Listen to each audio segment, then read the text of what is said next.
जय भीम। मैं अशोक दास दक्षिण कौशल की राजधानी सिरपुर में हूँ और ये है दुनिया का सबसे बड़ा बाज़ार, सबसे पुराना बाज़ार। कहा जाता है कि दुनिया का सबसे बड़ा सुव्यवस्थित बाज़ार था। आप देखिए यहाँ पे तमाम तरह के काम होते थे इस बाज़ार में। धातुओं को गलाने का काम होता था और तमाम तरह की चीज़ें बनती थी। और पूरा एक बाज़ार जब आप देखेंगे कि कई सारे सैकड़ों की संख्या में, इवन की कह सकते हैं हजार से अधिक दुकानें, ये जो ब्लॉक्स बने हुए हैं तमाम 3 4 5 ब्लॉक्स दिख रहे होंगे आपको अलग अलग जगहों में, एक एक तरफ। ये बहुत दूर तक फैला हुआ इलाका है और पूरे इलाके में ये बाज़ार हुआ करता था जब दक्षिण कौशल की राजधानी थी। और सिरपुर का जब यहाँ पे उत्खनन हुआ था तब ये तमाम चीज़ें सामने आई थीं और ये बाज़ार भी तभी सामने आया था जिससे पता लगा था कि दुनिया का सबसे बेहतरीन बाज़ार है। आप खुद देखिए इसको और महसूस करिए कि उस वक्त में सभ्यता जो थी वो कितनी विकसित थी। खासतौर पे जो बौद्ध सभ्यता थी, कई सालों तक, सैकड़ों सालों तक ये मिट्टी के नीचे दबा रहा था पूरा बाज़ार। ये आप समझिए कि उस समय की जो सभ्यता थी वहाँ लोग कितने विकसित रहे होंगे, किस तरीके से यहाँ पे व्यापार होता होगा, इतने सारे दुकानदार आते होंगे। और निश्चित तौर पे राजधानी थी तो एक बड़ा बाज़ार तो रहा ही होगा। स्थिति ठीक नहीं है तमाम, हालांकि संरक्षित किया गया है सरकार द्वारा इसको, लेकिन बावजूद इसके आप देखेंगे कि इसको अभी भी संरक्षित करने की ज़रूरत है। और तमाम लोग जो हैं, कई लोगों को इस पर अभी और रिसर्च की ज़रूरत है कहा जाए तो, कि और इसका इतिहास क्या था, किस तरीके से यहाँ पे काम होता था। क्योंकि एक बेसिक मोटा मोटी जानकारी तो है, लेकिन पूरे इसके तह में जाने की ज़रूरत है। और जो उस समय की परंपरा थी, जो उस समय का इतिहास था, उसको फिर से लाने की ज़रूरत है। तो ये पूरा बाज़ार जो है, आप से बाज़ार दिखाइए आप, ये पूरा जो बाज़ार है आप ये बहुत बड़ा बहुत लंबा चौड़ा क्षेत्र है। ये पूरे एक हिस्से से दूसरे हिस्से में का जो क्षेत्र तकरीबन 1 किलोमीटर से 1.5 किलोमीटर का क्षेत्र है। आप लगातार चलते जाएंगे, उस बीच में बाज़ार हुआ करती थी। और तमाम तरह की चीज़ें आप ये भी देख सकते हैं कि जिस तरीके से ये सड़कें बनी हुई हैं, ब्लॉक्स बने हुए हैं, लोग कितने आसानी से यहाँ पे आते होंगे। और एक व्यवस्थित, ये इतिहास में दर्ज है कि व्यवस्थित क्षेत्र है बिल्कुल पूरी तरीके से। और छोटे छोटे ब्लॉक्स, ये आप दुकानें देखेंगे तो ये देखिए अलग अलग साइज़ की दुकानें हैं। उस साइड में बड़ी दुकानें भी हैं जहाँ पे लोग आते थे और काम करते थे, व्यापार होता था बहुत बड़ा यहाँ पे।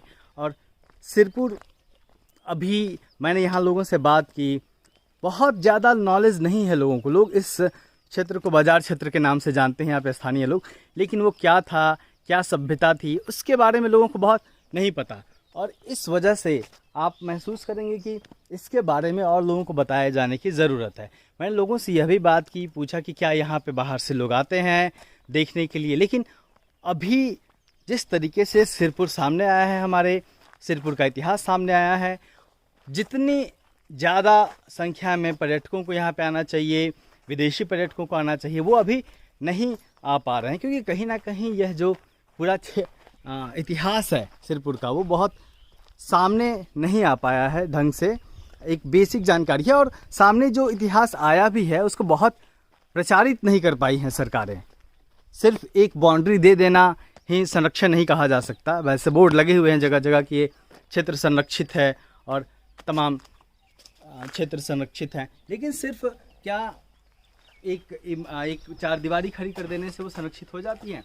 सरकार का दायित्व है निश्चित तौर पे कि इस क्षेत्र के बारे में, जो सिरपुर है, उसका इतिहास और बेहतर तरीके से सामने लेके आए, दुनिया को बताए। निश्चित तौर पे पर्यटक आएंगे, दुनिया भर से लोग आएंगे, क्योंकि बुद्धिज़्म एक ऐसा धर्म है जो दुनिया के तमाम हिस्सों में फैला हुआ है।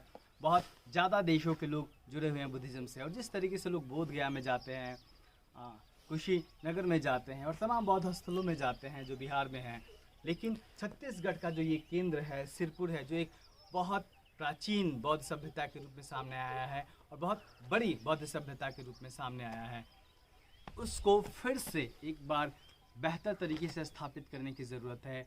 इसको पर्यटकों के लिए स्थापित करने की ज़रूरत है, उनको बताने की ज़रूरत है, ताकि यहाँ पे लोग आएँ और सिरपुर का जो इतिहास है वो दुनिया भर में जाए, सिरपुर को दुनिया भर के लोग जान पाएँ। तो बोर्ड लगा हुआ है। अगर हम इसको आधार मान के इस बाज़ार के बारे में बताएं तो आप इसमें देख सकते हैं जो लिखा हुआ है कि ग्राम सिरपुर, तहसील महासमुंद, जिला महासमुंद। यह संरक्षात्मक अवशेष सन 2007 से 2011 के दौरान हुए उत्खनन से प्रकाश में आया है, जिसका विस्तार क्षेत्र अत्यधिक लंबा है। इस क्षेत्र में प्रमुख रूप से भवनों के अवशेष प्रकाश में आए हैं जो एक सुनियोजित तरीके से बसाए गए हैं।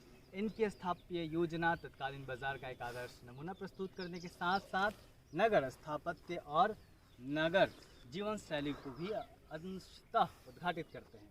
इस परिक्षेत्र में लौहकार, स्वर्णकार की भट्ठी, ताम्रकार और प्रस्तकार के भवन, भूमिगत अन्नगार, जो कि ये जो टीन से ढके हुए ब्लॉक्स हैं ये अन्नगार हुआ करते थे, आयुर्वेदिक स्नान कुंड, भस्म व रसायन बनाने वाले आयुर्वेद चिकित्सा के केंद्र, प्राचीन कुआं, लंबी चौड़ी सड़कें और उनके मध्य में स्थित स्टिका निर्मित मीनार जैसी संरचना तथा धातु मूर्तिशाला आदि दर्शनीय है। ये तमाम चीज़ें यहाँ पे हैं और ये तमाम क्षेत्र यहाँ पे, ये तमाम काम यहाँ पे होते थे। यहाँ पे व्यापार होता था एक वक्त में और तमाम तरह के व्यापार होते थे।